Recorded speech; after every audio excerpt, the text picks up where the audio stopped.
My name is Mary Cheney. I am the owner and managing attorney of the law offices of Mary and Cheney, PLLC, better known as the Cybersecurity Law Firm of Texas, and welcome to the Breach Whisperer blog. In this blog, we will be talking about privacy and cybersecurity issues worldwide. For those of you that are familiar with my written blog, this is an extension of that or replacement for it, depending on my time and my ability to record or write blog posts. So, I mean, if you guys are interested in my previous works, if you can click on the link below, and it'll take you to my law firm website where the blog posts are there. Don't forget, speaking of links, don't forget to like and subscribe to our channel. So I know you guys are asking me why in the world or would we want to watch anything about cybersecurity and privacy. I mean, it can be highly technical, it can be full of acronyms, it could be legalese, it can be technical terms. And, because I feel like cybersecurity and privacy are not going away. And, I want to be able to share the knowledge that I have. I mean, in this video blog, we will be trying to educate the masses on cybersecurity and privacy. And things that you come across on a daily basis that you may not even think about that may affect you going forward. So we will do this through articles, excerpts of speaking events that I may do, just basically any random things that, I come across and, find that I'm, hitting record on certain things. I think that it's very important. I have a unique perspective. I think, based on my background, I could look at things from the cybersecurity perspective, the privacy perspective, it could be the hacker or the criminal perspective, the law enforcement or investigator perspective. It's so many different things that, are happening in cybersecurity and privacy that you guys may not think about. And being an owner of my own law practice, the things that come across my desk are amazing. So be warned, I may switch hats mid-sentence. And, hopefully it's just to get you guys to think about things and in a different way. And please feel free to send me anything that you may find that you think I may find interesting. It may just make the blog. You never know. Caveat here, I'm a public speaker. I don't believe in too many edits. If I mess up, I mess up. So let's get started on your privacy and cybersecurity journey. Everyone, and welcome to the blog today. Today, I just want to talk about how to remain practical and vigilant in this unprecedented time in our history right now with the coronavirus, and to note some of the things that I'm seeing that, if not thought about, could have impact that we didn't intend to. So first of all, of course, I'm assuming that you guys all heard about the website that Google was actually produced, and it's up now in regards to people trying to find out. It was purported that there are going to be ways to not only find out information about the coronavirus, but find out mobile testing sites in your area and things like that. Right now it's just for California, 2 counties in California. The last time I checked the site. But there's some things going on with that site from a privacy perspective that I just want you guys to be aware of, and not necessarily buy into all the things that could potentially go wrong if they collect this data. So essentially you go in and you sign up and you're supposed to start here, right? And you're going in and sometimes you're actually required or you're asked to put in your Google ID and password, right?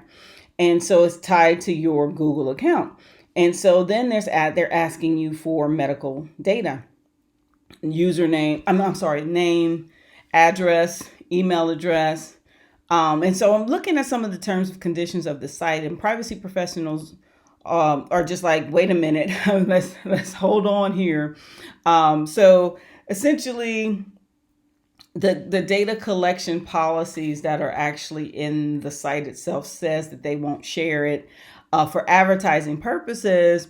But then it says, okay, well, private medical data that could be attached to your account could potentially be shared with providers, with doctors, um, California Department of Health, and other federal, state, and local health authorities. So the question becomes, okay, do they have to comply with HIPAA? Now we understand that a lot of the HIPAA requirements have been relaxed or not required to do so currently while we're in this emergency. But the Google and the name of the actual sub business, what is it called? Verily Verified. What is it called? They're the ones that's actually doing it. ABC Inc. that owns Google has another subsidiary called Verily, Verily, and that they are the ones that are doing this particular government site, or this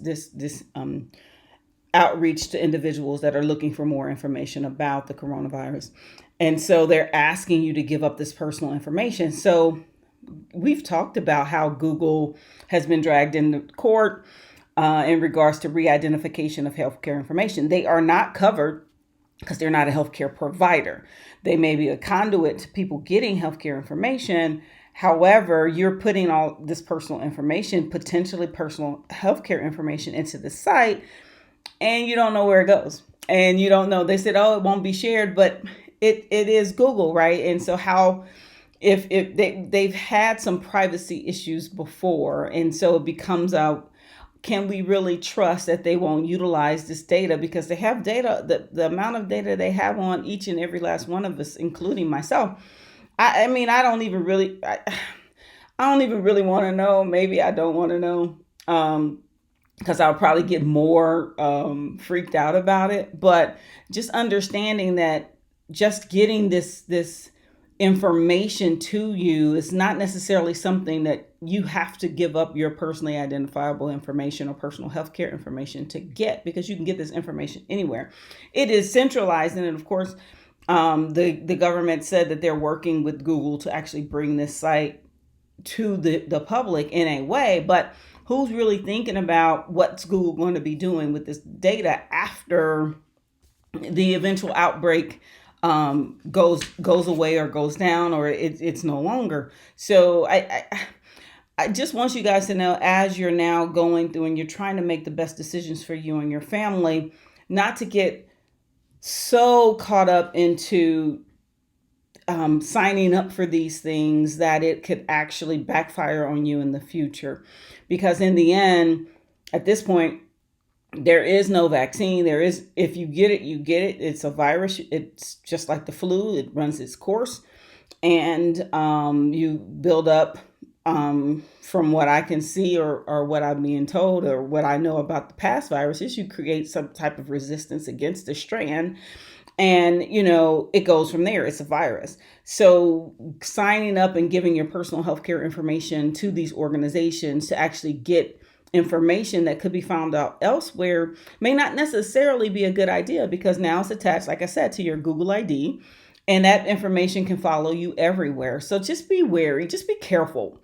And we'll talk about this with some of the things we see on the cybersecurity side in a random thought, but be careful of what you're doing in this time of panic, that we're all experiencing certain levels of panic. But take a step back and ask yourself, what is it really getting you? Is it going to get you any further along of where you want to go? So stay tuned for our random thought. Talk again. Bye-bye. Is it time for your annual wellness check?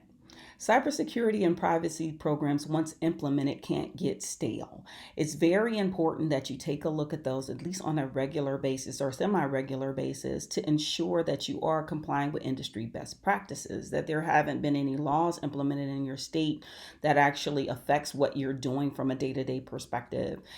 Whether it's, trying to figure out, do I need cyber liability insurance, and what kind of insurance should I purchase?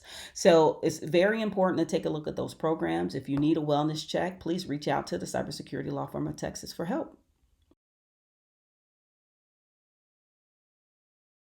So our random thought for today, with everything going on with the coronavirus itself, be wary of bad guys. Okay, so we all know in the industry, we know, and you know, that when something is going on out there, you have a whole bunch of hackers trying to capitalize. Well, actually, criminals.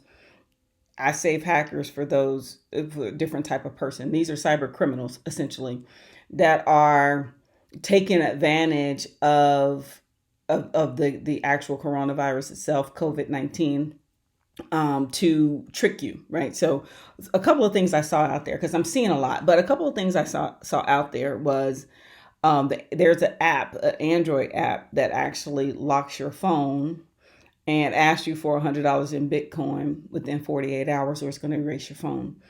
Um, be careful of where you go on your phone. Be careful what you download on your phone. Of course, Google Play Store, Apple Store, those applications that are in there are vetted, and so be careful of what you're doing. Of course, if you back up your phone, well, okay, you won't get me started on that in regards to how to stop ransomware.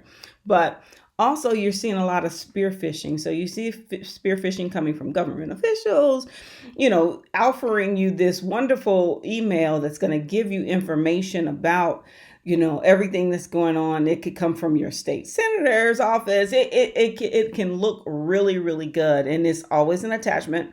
And they're always asking you to click on that attachment. And that attachment could be downloaded. It's going to be downloading malicious code on it if it's a malicious email, which is a spear phishing email. So it's going to infect you with malicious code, ransomware. It could put a keylogger on there to try or take screenshots and everything like that. So if it's not something that you're actually actively going out there and trying to figure out yourself, be careful and wary of anything coming unsolicited in your email inbox, period. And especially for those of you that are working from home, that may be on your company's computer, and you guys have this thought that your company protects you from all of this stuff. No, you can infect your company's network just like you can ruin your computer.